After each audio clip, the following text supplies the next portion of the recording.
Terima kasih sudah klik video ini. Tapi jangan lupa guys, klik tombol subscribe karena subscribe itu gratis. Dengan subscribe kamu support channel ini terus untuk upload hampir setiap hari. Ingat, subscribe itu gratis. Gak ada ruginya kamu klik tombol subscribe guys. Selamat menonton. Enjoy. 2, 3. Romani FM Bandung. Foto mah.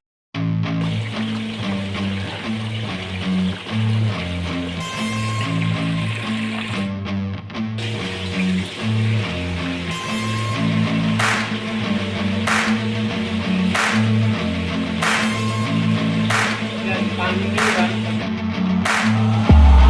wanna taste the pain. I think I'm seeing all red. 2 bullets in the gun, 1 shot to the head. I need a blank space. 'Cause everything is a threat, but I never back down. Man, I'd rather be dead. I'm making love to fate. And she look better in bed. And I'ma rock this life till I take my last breath. I wanna make a change. I got 1 life left, so I'm gonna go down swinging. Don't you forget. Everything is so boring.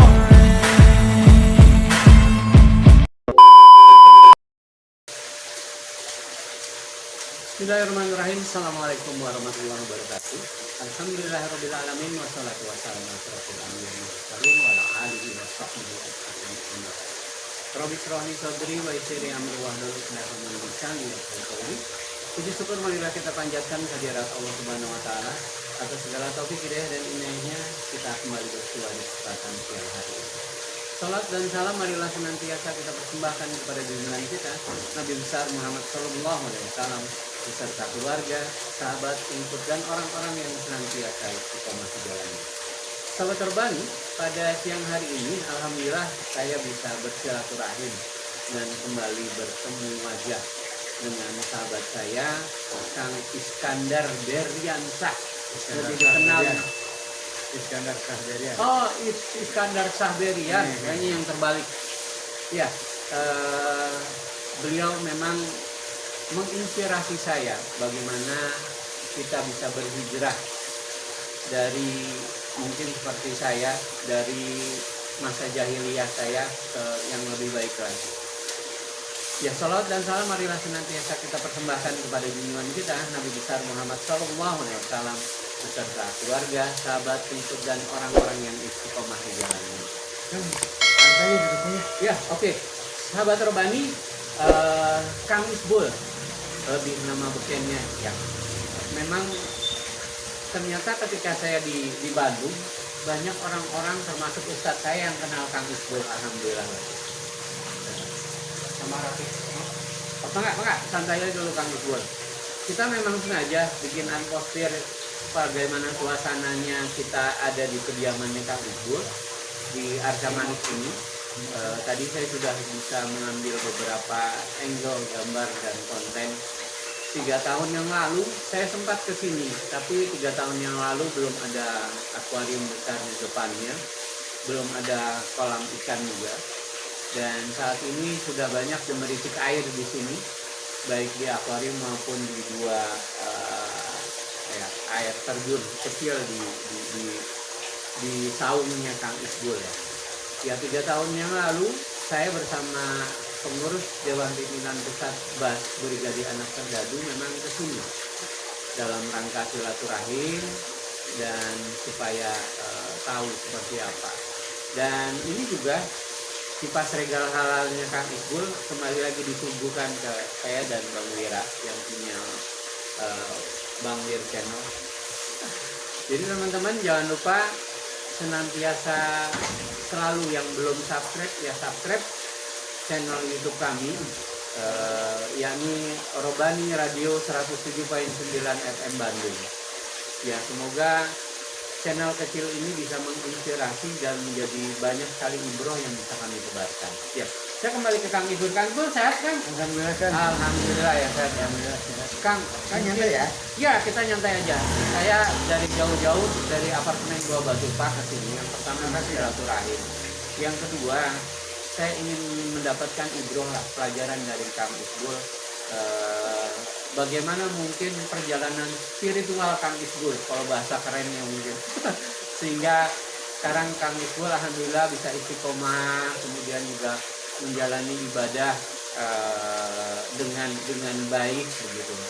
Dan saya cukup banyak mendengar bagaimana sepak terjang saat ini ya Kang Isbul, baik di kegiatan di BOS maupun di kegiatan jamaahnya Kang Isbul. Mungkin bisa di-share Kang Isbul bagaimana perjalanan spiritual Kang Isbul. Garis besarnya aja nggak apa-apa, kita santai Kang Isbul. Mangga Kang Isbul. Terima kasih Kang. Assalamualaikum warahmatullahi wabarakatuh. Waalaikumsalam warahmatullahi wabarakatuh. Saya kalau belajar dari saya bingung kan saya.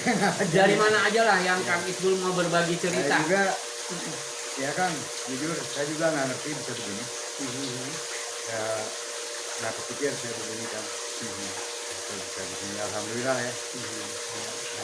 Untuk kasih sayang Allah, saya bertemu dengan saya begini yang menginginkan. Kalau Kang Isbul boleh berbagi cerita, kapan sih kira-kira Kang Isbul menyadari bahwa perjalanan spiritual saya harus mulai dari saat ini? Itu kapan kurang lebihnya Kang? Beberapa tahun yang lalu atau tahun berapa? Saya nggak pernah berpikir harus begini kan. Jadi tahun 2007 ada kelompok orang berjenggot ngajak saya dulu. Ya kita berdebat dulu apa berlabu-labu. Kebanyakan orang datang saya bukan butuh saya kan, butuh orang-orang saya. Ya, dia hanya bilang saya nggak butuh orang akan, saya pengen niatnya ngajak akan untuk kita isi kabin itu. Ya ngomong, ya alhamdulillah Allah kasih hidayah untuk saya pada hari itu juga. Ada kita saya itu. Itu huruf 3 hari. Ada gitu. 17 Januari 2007. 17 Januari 2007. Yang sebelumnya, hari-hari sebelumnya nggak jelas akan hari itu. Jadi itu momentum itu ya, Kang Isbul dari mulai diajak sama mungkin teman-teman jamaah tablik waktu itu ya, yang berjenggotnya pun kan. Iya, berarti mau tidak mau wasilah dari ajakan saudara-saudara kita dari jamaah tablik, kemudian Kang Isbul mendapat pencerahan ya. Nah kemudian prosesnya kira-kira berapa lama Kang Isbul sampai menetapkan ya sudahlah saya harus berhijrah gitu? Pada dasarnya Allah SWT yang curahkan hidayah melalui jamaah itu. Ya Allah, jamaah itu hanya tukang lantaran. Tukang lantaran mungkin orang Sunda bilangnya. Saya ikut, setelah saya ikut, saya banyak dengar bayan atau ceramah dari ulama-ulama, orang-orang soleh. Akhirnya saya sudah memutuskan ini hidup saya terakhir. Dan juga umur saya udah mulai masuk Kepala 5 ya waktu itu ya? kepala 4. Oh masih kepala 4 Ya ya. kalau mau cerita saya lagi jaya-jayanya di dunia hitam masih. Jadi meninggalkan dunia hitam juga dalam rangka itu dari rambut kita hitam menjadi putih. Saya lagi jaya-jayanya kan. 2007 ya kan itu ya.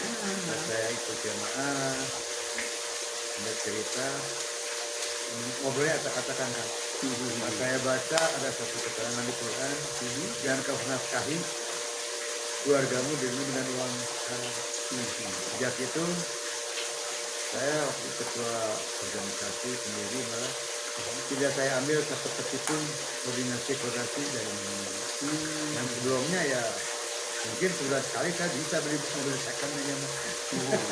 Karena banyaknya ya dari dunia yang malam jadi itu. Karena hampir 70% orang-orang saya ada di dunia malam itu. Dan mungkin juga organisasi yang saya kemudikan sampai detik ini nggak punya uang koordinasi japrem lah. Japremannya? Dan orang-orang saya tidak boleh kerja di dunia malam. Tidak boleh di malam ya, di situ ada alkohol, gaduh dan selangkangan dan lain-lain betul.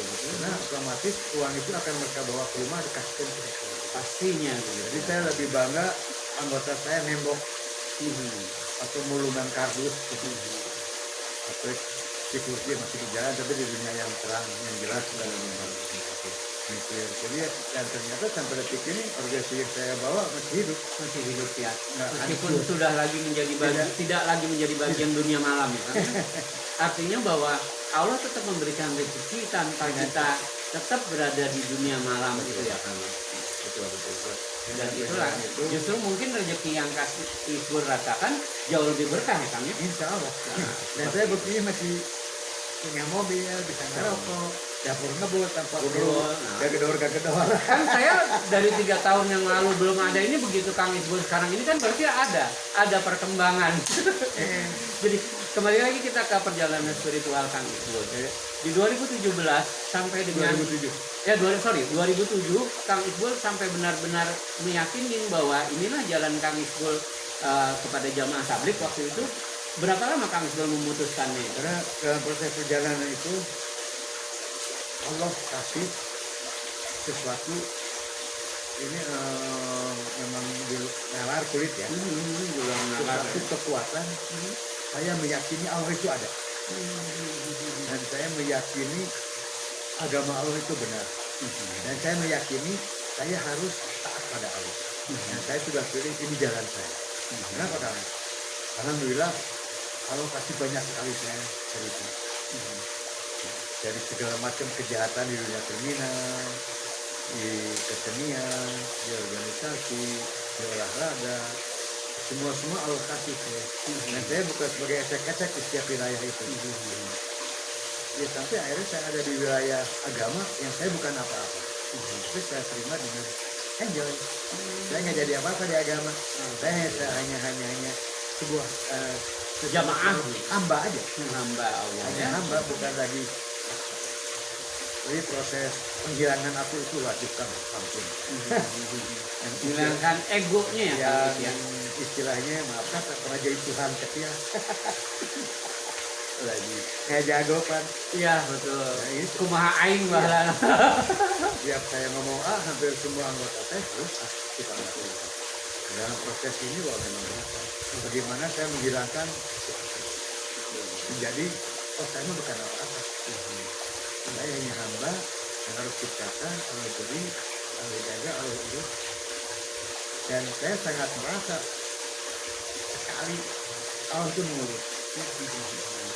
Dan beberapa kali proses, waktu saya ikut turun ketika di situ terasa Allah. Dan bukan hanya cerita ya. Kenapa kan? Mudah-mudahan saya nggak salah, kalau salah ya kebetulan saya. Umat Islam sementara ini ukurannya baru percaya pada Allah. Belum percaya.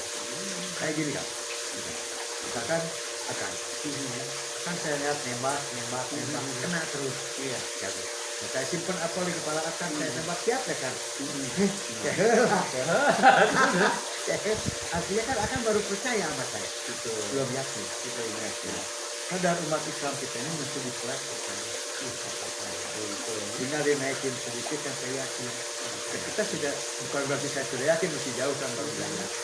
Ketika kita sudah yakin pada Allah, kan hasilnya kan. Jadi tanggapannya ketika aku yakin, Ainul yakin, itu sudah naik tarafnya.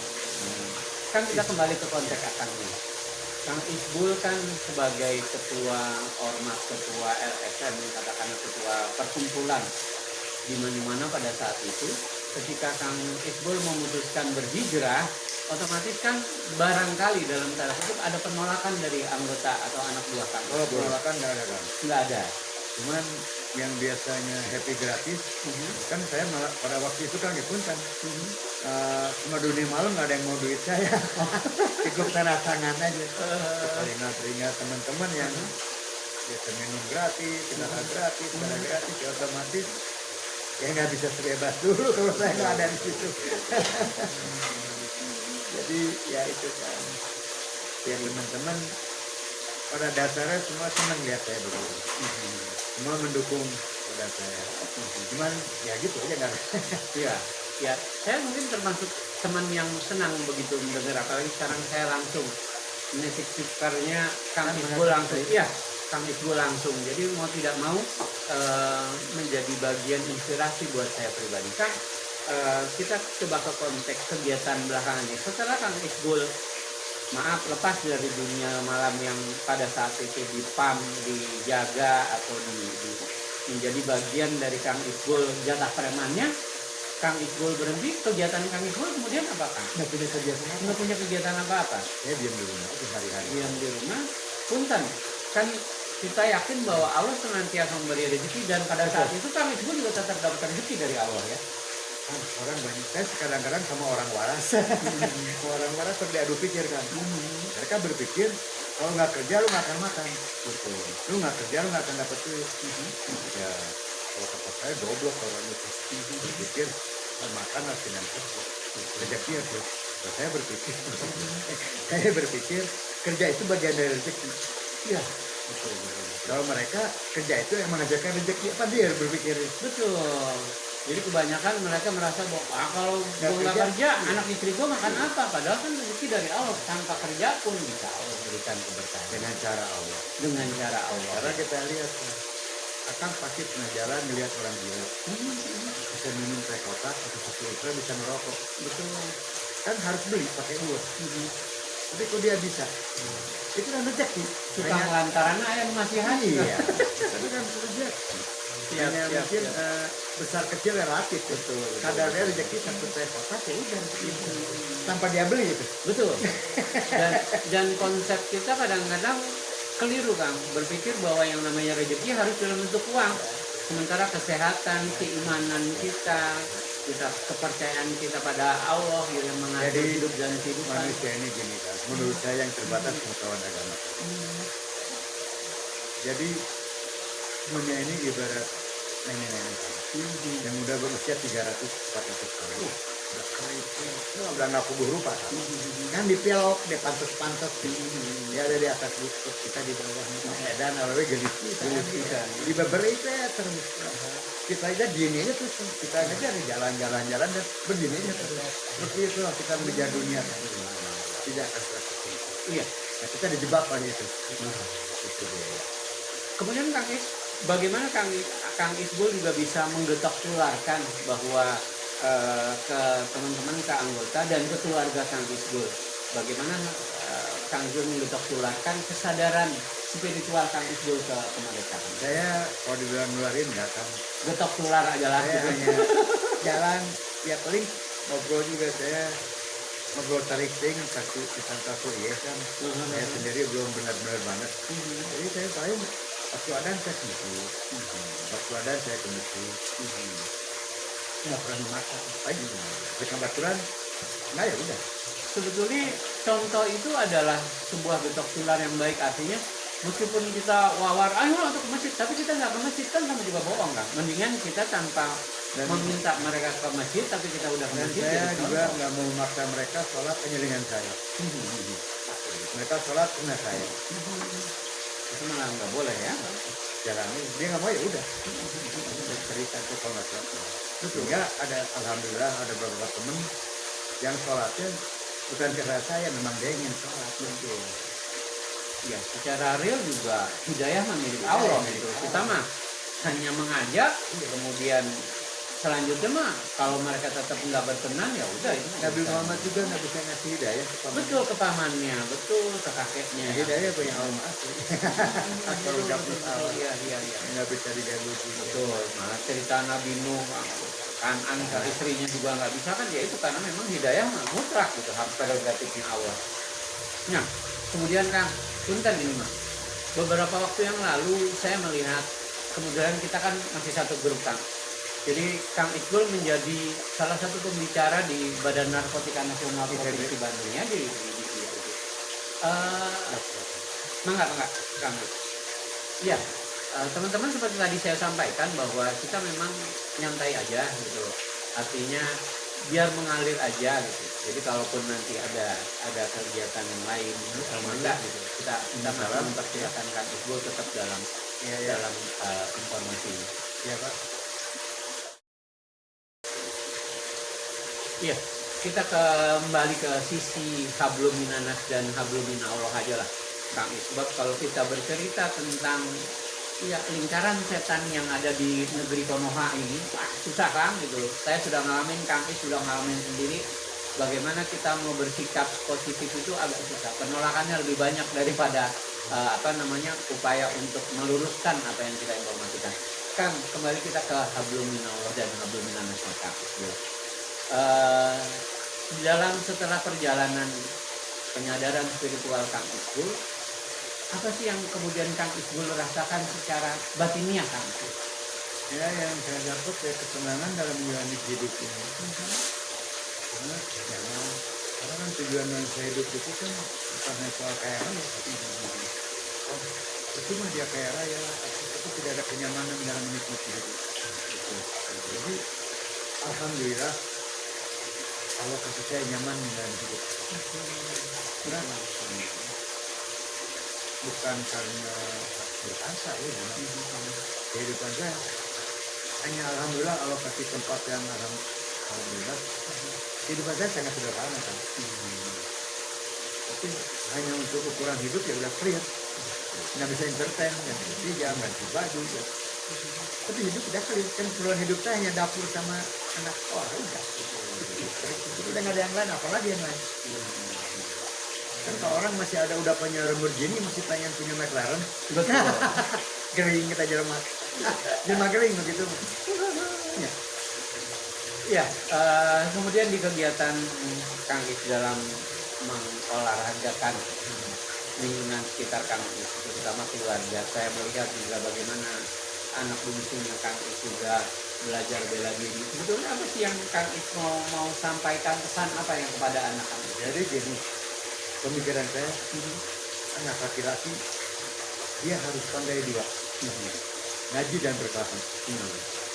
Berkelahi dalam arah yang positif, tapi melalui olahraga bela diri. Dan cuma nanti kan itu kan akan membantu dia sekali untuk kehidupan dia sendiri, minimal menjaga saudara perempuan dan ibunya. Dan ngaji. Pada Ngaji dan bela diri ya. ngaji dan bela itu wajib anak laki-laki. Luar biasa.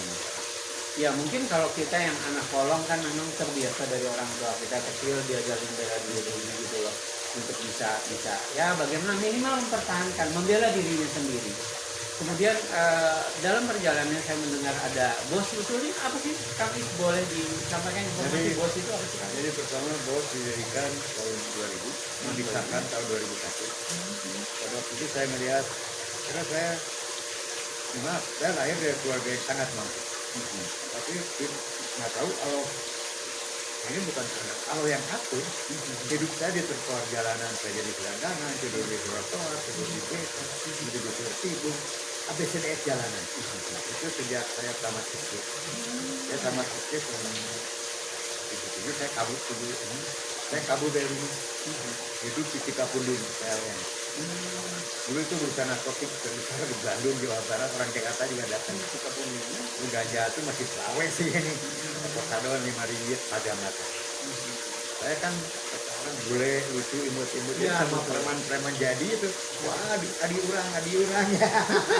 Di bawah Diadi-adikeun tanpa tersadari, saya terbentuk oleh kehidupan jalanan. Akhirnya ya, saya jadi anak jalan. Hidup di jalan segala-gala, sedikit banyak mengenal karakter orang lain. Waktu saya mengerti bela diri, sedikit-sedikit, ada saya bentuk bos. Bos itu bodyguard security service. Ya, untuk kenapa? Untuk mereka kerja. Yang tadinya mencuri atau apapun istilahnya tindak kriminal, mudah-mudahan kita ukurannya terus kan.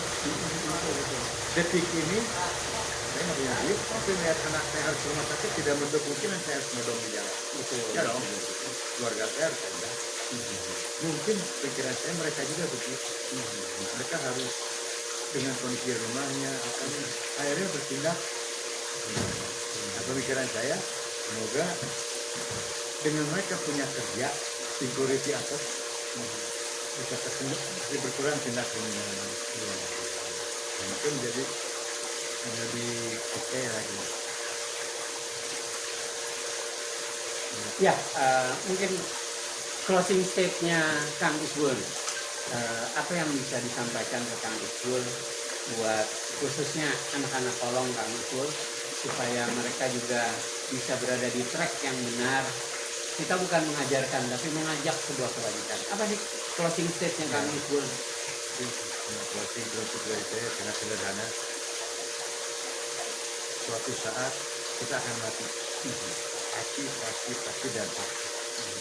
Lalu kita akan membuat alasan apa ketika kita dihadapkan di hadapan Allah Subhanahu wa Ta'ala. Ditanya apa yang masuk ke mulut kita, dari mana itu masuknya, tindakan apa sih, seperti apa tangan kamu, membacok orang, membunuh orang, mencuri apa. Perilaku buruk kita akan kita jawabkan di hadapan Allah.